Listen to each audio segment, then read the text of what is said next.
நுங்கம்பாக்கம் மென்பொறியாளர் சுவாதி கொலை செய்யப்பட்ட வழக்கில் சுவாதியின் நண்பர் பிலால் மாலிக், சுவாதியின் தோழி மற்றும் ரயில் நிலைய சிற்றுண்டி சாலையின் உரிமையாளர் உட்பட 6 பேரின் வாக்குமூலத்தை சைதாப்பேட்டை குற்றவியல் நீதிமன்ற நீதிபதி பிரகாஷ் ரகசியமாக பதிவு செய்தார்.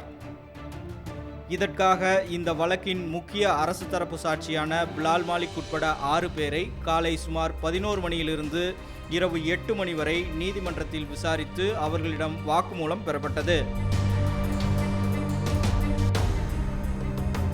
இந்நிலையில் இரவு 8 மணிக்கு பிலால் மாலிக்கை காவல்துறையினர் ஊடகங்களின் முன்பு காண்பிக்காமல் மறைத்து அங்கிருந்து அனுப்பினர்.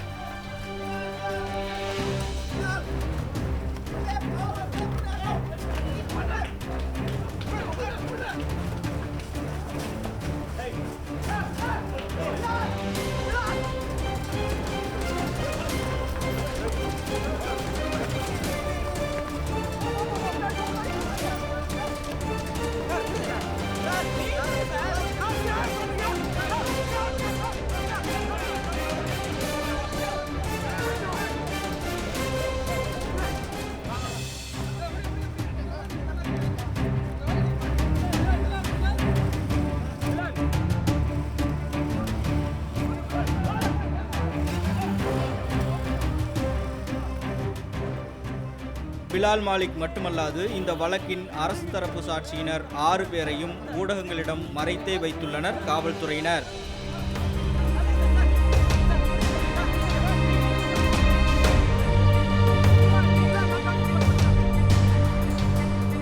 அரசு தரப்பு சாட்சிகளிடம் பெறப்பட்ட வாக்குமூலத்தின் அறிக்கையை நீதிபதி பிரகாஷ் எழும்பூர் குற்றவியல் நீதிமன்றத்தில் ஒப்படைப்பார் என்றும் கூறப்படுகிறது. ஷேக் பரீத், ரெட் பிக்ஸ் நியூஸ்.